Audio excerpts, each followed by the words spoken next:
Welcome to the Boyz N Ivy Chicago Cubs podcast. Hey, what's up, Cubs Nation? Welcome to the Boyz N Ivy. I'm your host, Jason Mead, alongside my favorite 12-year-old in the world, Mr. Parker Park Chop Mead. Hey, everybody. We have on a legend in the Chicago sports broadcasting world. It's the one and only David Kaplan joins the show. Thank you for coming on, Cap, and we are excited to have you. Well, it's great to be with you guys. We met opening day, and you said, hey, would you ever want to come on? Absolutely, and I love that you guys do this. We always start the show off with the bobblehead of the day. Parker, what is the bobblehead of the day?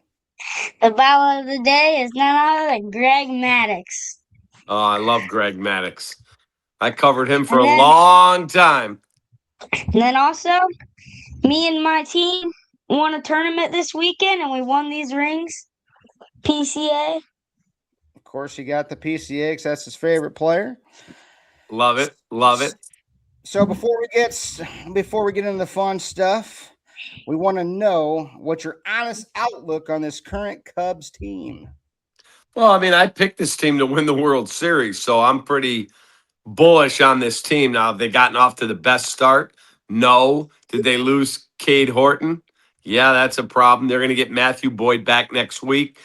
I still think that there's room to improve. They're going to have to do something in the bullpen. Now, last year, they had issues like this early. They went and found Drew Pomeranz, and they started moving guys in and out. Brad Keller came last year on a minor league deal, ended up turning into your closer. I really like Danny Palencia at the back end, but they're going to have to find a way to revamp this bullpen a bit because they haven't pitched well. You think Cade Horton to come back? How do you think after the second Tommy John surgery? Jameson Taillon has had 2 Tommy Johns. I mean, usually, if you get one, there's a strong chance you may get another. It's a very unnatural act throwing a baseball. When you throw it as hard and as violently as Cade Horton does, upper 90s fastball, spin rate on his breaking ball is ridiculous, and that puts a ton of torque on the elbow. I mean, I have no reason to doubt that he'll come back and that he should come back as good as new because, medical science is so advanced, but you never know until you get through your rehab and then you finally, come out on the other side. So tonight the Cubs are busting the Philadelphia Phillies' heads again. Back-to-back nights of over 15 hits, over 10 runs. What do you think of this offensive output in the Cubs the last 2 days? This is the team I expect. Again, you're not going to score 10, 12, 13 runs every night. I'm not saying that. But I do expect Nico Horner, you're paying him $141 million to be a star, not to be a good player, to be a star. And he's playing like that. You're paying Alex Bregman $175 million, not to be a good player, to be a star. Dansby Swanson's never going to be a guy that's going to hit 300. That's just not who he is. But he's a Gold Glove defender. You're paying him $27 million a year to be a better player than we have seen at times offensively. And then PCA's got to pick it up. Those are the guys. And Michael Busch has had his struggles here early. I fully expect good hitters to figure things out. And that's what me and him have been talking about is that these batting averages have been terrible. I mean, Dansby came into get today's game only batting 164, and Busch is only batting 150. I mean, that's just not good. But Dansby's been picking it up. He's hit 2 home runs in this series. He's batting 203, got himself back up to 200, hit a home run tonight, and I think Dansby and Busch are going to get back on track because Busch hits bombs and it's just who he is, and then Dansby, he's always around the 250 area, batting average, and sometimes can get clutch. But like you said, he's a great defender up the middle. Him and Nico are the best in the game, in my opinion, up the middle. So that's just it's my thinking. Yeah, I'm with you. I really believe that the middle of your team is how you win baseball games, especially defensively. And the Cubs have 2 really good catchers in Carson Kelly and in Miguel Amaya. They have a Gold Glove shortstop. They have a Gold Glove second baseman. They have a Gold Glove center fielder, who I think might be the single best defensive outfielder in the game. And so when you're that good there, you've got an elite third baseman now. You got a Gold Glove left fielder, and you have a really good first baseman.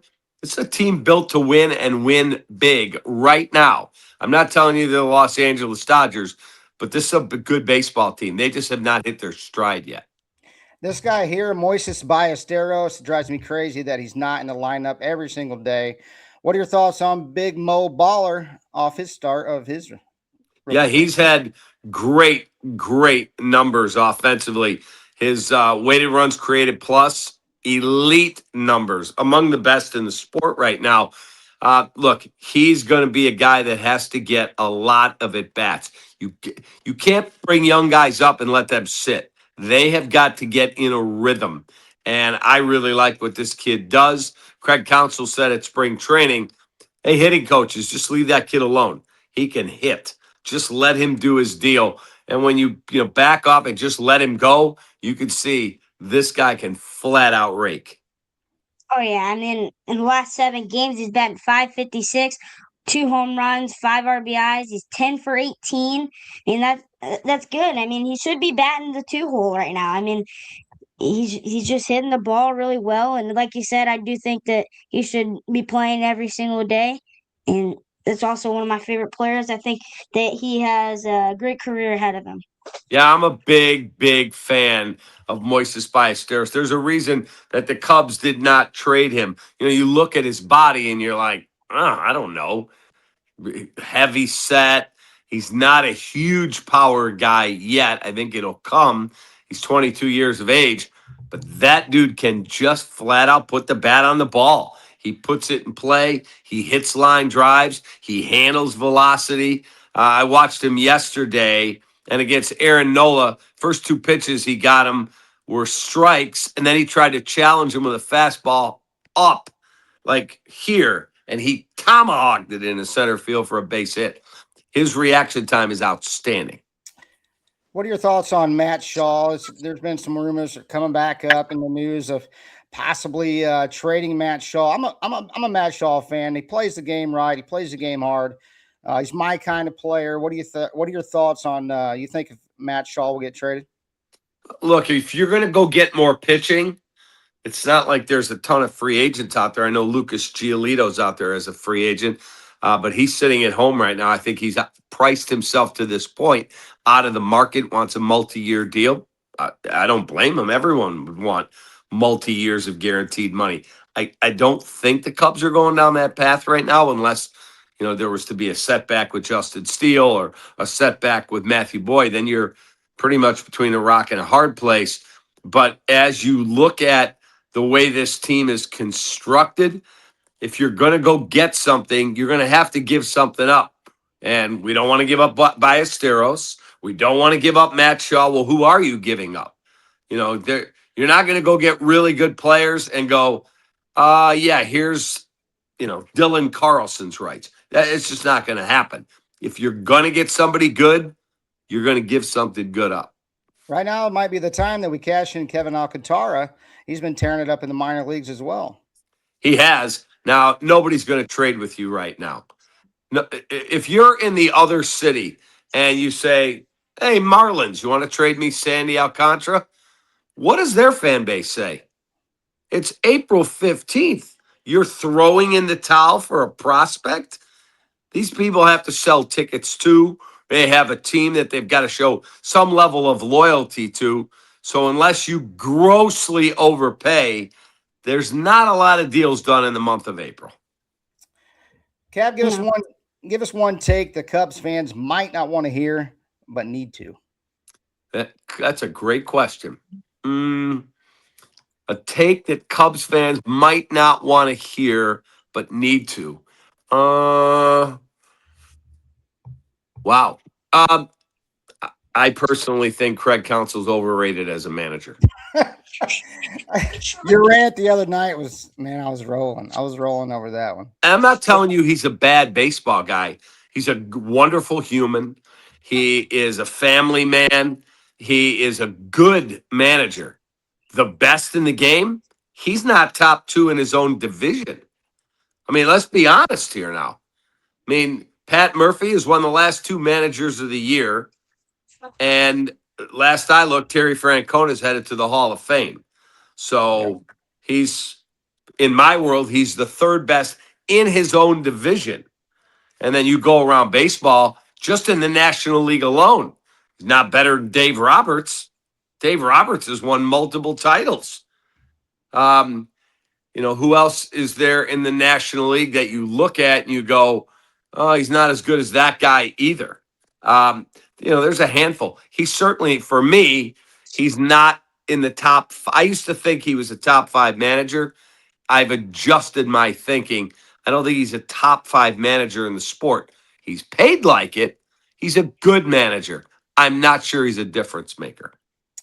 All right, some little storytelling here. So Parker's got a question for you. Bring it on. So, what is the crazy story of a player that has gotten mad at you? That's a great one. So I've got a few of players that have gotten mad at me. I've had executives get mad at me. I got off a plane once. I was doing college basketball. Plane lands, turn on my phone at O'Hare, and I've got not 1, not 2, but 15 text messages from Theo Epstein. And the first one is, call me, please. The second one is, hey, Cap, need to talk to you. The third one is, hey, Cap, where are you? I need to talk to you. Like, text number 7 is, he's not happy. Let's just put it that way. A very colorful text that he's not happy, doesn't like what I reported, doesn't like my sources, doesn't, like what I've said because it was negative. And I called him and he aired me out. And I've gotten it from football coaches. Matt Nagy, if you saw him, brought my name up, he probably would not say the kindest things. That's not my job to make these people happy. My job is to be reporting to the best of my ability, giving you my opinion. And if they get mad at me, they get mad at me. There's nothing I can do about that. If I let them intimidate me, then I'm telling you what they want you to hear, not what the truth might be. And so, I had him. We were cool 2 days later. That was the best thing about Theo. He would get mad at you and then it would be over. But then I had a story that I reported that Chris Bryant was offered an extension by the Cubs and his family denied it. And obviously he never signed it with the Cubs. And then he's at spring training and he's got 100 media people in the media room. And someone said, Chris, there was a report over the winter that you rejected an extension offer from the Cubs. And his response was, I don't know where David Kaplan came up with that story. I was never offered an extension. And so now he's calling out my credibility. And I got it from as good a source as you could possibly have. It was 100% accurate. And so I was on the air and people were calling in, ripping me. See, you're a liar. Chris Bryant said he never got offered an extension. And I stuck to my guns. And the person who gave it to me said, stick to your guns. It'll eventually come out. You're correct. And then he gets traded from the Cubs. And his first game as a Giant is up in Milwaukee. And Gordon Wittenmeyer, who I do a podcast with, and a couple other reporters went up to Milwaukee to talk to Chris, his first game in a new uniform. And they talked about, are you disappointed? Because there was a report you had been offered an extension. And he said, yeah, I got to set the record straight on that. David Kaplan was actually right. There was an extension offer after the World Series. That's exactly what I reported. And, they get mad at me. That's their right. And they'll always know that I'll be at the ballpark. They can yell at me. I had Marlon Byrd in my face screaming at me. It is what it is. Barry Bonds was probably the worst human I've ever dealt with. And he and I were nose to nose. It is what it is. It goes with the territory. Wow, that's awesome. I got also another story that you can tell is like what's your best Michael Jordan story? Oh, I got a good one. So I was at Wrigley one day. It's a Friday. We're playing the Brewers. We're really, really good. And the Brewers are really, really good. And we're fighting for the division. And it's a beautiful summer day. And a friend of mine, his name is Billy. Billy calls me at 1 o'clock. I just finished the pregame show. And now I'm handing it off to Pat and Ron Santo, rest in peace. And my phone rings. It's Billy. He said, "Hey, man, I screwed up. I'm not there, but I have a client. I promised 4 great tickets to the Cubs game today. I forgot, and they're standing outside the marquee looking for tickets. Do you have 4 tickets?" "No, I don't have 4 tickets. I got my press pass. I don't get a cabinet full of tickets." He goes, "Go down on the street, buy them from a scalper. I don't care what they cost. It's my biggest client, and I'll pay you back tomorrow." Okay. As I'm going out there, I stop at the ticket office. He said, "By chance, do you have 4? They got to be good seats available that I could buy. It's a last minute thing." Somebody at the ticket office goes, "Yeah, actually, it's your lucky day. My son has the flu. You can have my 4, no charge." Gives them to me. Second row. I walk outside Wrigley, right under the marquee. I look for this guy in a red shirt. There he is. "You looking for Billy?" "Yep. Here's your tickets." "Oh, thanks a lot." He calls me that night. "Hey, bro, you saved me. That was awesome. Great game. Cubs win, the whole deal." Aramis, I think, hit a walk-off that day. And he said, "What are you doing tomorrow? Are you working?" "No, I actually have tomorrow off. It's a nationally televised game, so I don't have to work." "Why?" "We got a golf match at 10 o'clock up at this club we used to be members at in Waukegan called Glen Flora." He said, "Can you play?" I said, "Yeah." He goes, "Don't be late. Bring your money." "Okay. Who's playing?" "You'll see." So I get to the course. I warm up. I walk up to the tee, and who's standing there? MJ. Michael's there. We're having a 6-man match, 3-on-3.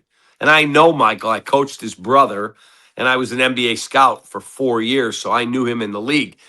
He calls me D. "Hey, what's up, D?"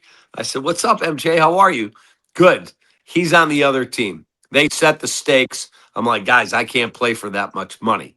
So we end up, somebody else takes some of my action. We get out on the course. Now, Michael's a way better player than me, but he doesn't hit the ball very far. His short game and his putting is where he makes a living. I am really, really long off the tee, but my short game and my putting, not so great. So I hit a drive on like number 4, I think it was. Bang a drive in the fairway, right side of the fairway, and Michael's probably 25 yards back of me. And my caddy named Jonathan, who's a great golfer, at this time, he's 20 or 21 years old, I think 20. He turns to me. Michael's, I don't know, maybe 30 yards away from us. He can't hear us. My caddy says, "Wow, Michael Jordan hits the ball like a blankety blank." And Michael turns around and goes, "What did you say?" And he's like, "Nothing." Michael comes running over. He goes, "No, no, no. You called me a blankety blank. And do you play golf?" And the kid goes, "I do." He said, "What's your handicap?" He goes, "I'm a 1." Michael goes, "Well, I'm a 6. I don't want any shots." Drop his blanket bag back to the first tee. We're playing for 2,000 a hole. And the kids said, "I don't have that kind of money, Michael. I can't play for that kind of money." He said, "I don't want your money. If you beat me, I'll pay you 2,000 for every hole you win. But when I beat you, and I will, you're going to get down on your knees and you're going to call me daddy in front of all those members that are sitting up on the patio having lunch on this beautiful July day." Wow. And he got in this kid's head. It was a work of art, and he destroyed Jonathan. I mean, Jonathan's got 3-foot putts and he's missing them. He's a 1 handicap. He's hitting the ball in the water. We get done, and he literally takes that kid by the arm, marches him over. He goes, "Pay your bet." And the kid got down on his knees. "I'm so sorry for doubting you, Daddy." Yes, it was the funniest thing I have ever seen. Yeah. Wow. Michael Jordan was so competitive. So many good stories about his competitiveness, gambling wise, and for sure. Oh yeah. Real quick, also the Lovable reunion show that's going on right now with David Mhm. Ross and Anthony Rizzo. I watched the episode with John Lester. I've watched about 45 minutes of it, but it's hilarious. What was your favorite memory, or what real quick story you can tell about that 2016? What was your favorite story of that year? My favorite story of that year. So there's a couple of them. First, I'm at spring training. I wrote a book on that season on that team called The Plan, because that's what Theo called the original plan when he got here to try and rebuild this terrible organization at the time. And so I'm at spring training and my agent calls, said, "Hey, can you do a conference call with this book publisher? He wants you to write a Cubs book." I'm like, "No, I'm not interested in writing a book." He's like, "Listen to me, you need to write this. Do this book." All right, I'll do it. So we have this call, and the guy said, "Would you like to write a book and just chronicle what goes on this season?" Because no one thought, they knew they were going to be good, but nobody really thought, yeah, they're going to win the World Series. It's been 108 years. So this guy, Mitch, he owns the publishing house. He's on. He goes, "I'd just like you to write, what it's like being around the Cubs every day and on the beat." And I said, "Yeah, I have zero interest in that." "Oh, well, your agent Steve said you'd want to do this." I said, "I'll write a book for you, but I only want to write a book called The Plan because they're winning the World Series this year. And I want to write that book because no one else will be." And he said, "What do you know that everyone else doesn't? Because it's been 108 years." I said, "Because I'm at spring training. I know these guys and I know exactly what's going on. And I'm telling you, they are locked in. They're winning the World Series. So if you want to do that book, I have access no one else has. I'll do that book. Otherwise, I'm not interested." He said, "Okay, if you're that confident, I'm going to roll the dice with you." And so we wrote the book. I finished it probably a week after the World Series. And of course, they were the world champs and it did really well. And it was a super cool experience. And then probably my other favorite story is the night of Game 7. I did not know that the NBC Sports Chicago crew was filming me on our set because, you know, this nonsense that you're not supposed to be a fan, you just cover the game. That's a bunch of BS. I'm a diehard man. Straight shooter. You are a straight shooter. I'm a, That's why I enjoy listening to you. I You're like, appreciate it. you're a fan. You're a fan. You tell it how it is. That's how I like it. Yeah, I appreciate that because I've always said I am a guy who I'm a fan who happened to get a microphone. Yes, I coached in the NBA or scouted in the NBA and coached in college. Like I have some cool experiences, but when it comes to my Chicago sports teams, I'm a diehard fan. So it's Game 7, and I am freaking terrified, terrified that we're gonna lose. And so that day, I go to Starbucks after I do my morning radio show. I'm at Starbucks, and who do I walk into? Theo. And he's like, "Nervous?" I said, "Yeah, I'm actually freaking terrified." He said, "Relax, we've got this." And he sent me a text that I still have. "Relax, Cap, we're good." Okay, I hope you're right. And so we go to the game, and it's me and my partner, Todd Hollinsworth. And Todd and I, the Indians were great to us. They gave us a spot right behind home plate in this private club. We could eat, we could have whatever we wanted. And then our set is outside the stadium, probably, I don't know, 100 yards right across the street, right outside Progressive Field. So we're in there, and now it's 5-1, and it's I think the eighth inning. And Hollinsworth, my partner, like the fan base can tell that we are with the Cubs, and you can tell they're not thrilled with us. And Holly's a big boy. He could have played college football. He was the NL Rookie of the Year with the Dodgers. And these people are starting to say some nasty things. I said, "Holly, let's go. We don't need to be in the news that we got into a fight with Cleveland Indians fans. We're out of here. We leave. It's 5-1. We're out on our set. We have a monitor of the game, and it's probably 12 seconds, 10 seconds delayed. So what you're watching at home got to go to the satellite, bounce back to our set, So we're, 8 second, whatever. We've got a significant delay. Now Brandon Geyer gets the double, and it's 5-3. And here comes Rajay Davis. And I'm pacing back and Yeah. forth. And Hollingsworth says, dude, would you stop? Relax. We got Chapman. He throws 100 miles an hour. This dude's choked up 6 inches on the bat. Relax. We're good. And I turned to him and I just unloaded on him. I said, you're nothing but a mercenary. You played for 7 teams. You took our money until we traded your you know what. Don't go here because you don't know what it's like to be a Cubs fan. You're just a mercenary because more than any team in any sport, they could be up 900-0 with 2 outs in the bottom of the ninth. And the Chicago Cubs, prior to that night, could find a way to screw this whole thing up. So now Holly keeps taunting me and keeps taunting me, and I walk away from him. I don't know that NBC has a camera trained on me, and they're filming me. I have no idea this is going on. And then there's a text exchange going from Ryan McGuffey, who's now my partner on my YouTube channel, The Recap, and Eric Fogel, our cameraman, and Jeff Corbett. Like all our top guys are all there.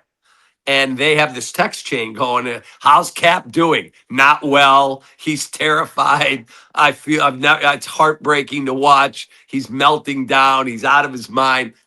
All true, because that's my team. I'm not just a reporter. And so I'm standing at the back of our set, and I can hear the speaker off the side of the stadium that's in real time. Holly's 50 feet away from me. He's watching on the monitor that's delayed. And I hear the great Tom Hamilton, Hall of Fame announcer for the Cleveland Indians. He's still there. I think that guy's the best baseball announcer in the game. He's amazing. And I hear him go, swung on and driven to deep left. And all I hear is the noise, the fireworks. I thought I was going to throw up. And I turned to Hollingsworth, and he hasn't seen it yet. And I said, you got it now. And I'm furious. And then we finally win. And I'm sitting on the set, and my dad's no longer here. He died in 2000. He's the reason I do what I do, because he was a diehard sports fan. He was a lawyer who loved the law, hated the practice of law, and loved what I do. He would love to have been me. And so in my ear, my producer, Jeff Nelson, God's honest truth, diehard Cubs fan as well. Jeff Nelson is in the truck in Chicago. He's in my ear, and he tells me when the game ends, win or lose, we are on 10 seconds after the last out, because we're trying to capture the Chicago audience who don't want to hear the national feed, and we're showing everything they're showing anyway. And so all of a sudden, we win the game, and the ground ball, the whole deal. And I'm sitting there, and in my ear, because I'm trying to watch on delay now, and in my ear, Nelly, that's what we call Jeff, Nelly says, oh my God, the Chicago Cubs just won the effing World Series. We're on the air in 10, 9, and I'm like, I haven't seen it yet on the monitor.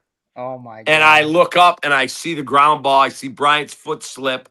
And I know, because what he told me, he's not going to throw it away, although I thought he almost did. And he throws it across, and I got tears in my eyes because that's my team. I looked up and I pointed at my dad and said, we did it. And that was that. And then we did a 4-hour post-game show, drove back to Chicago. We went back to the hotel, and we're going to drive right back because I'm on the air at 9 a.m. in Chicago. They want me back.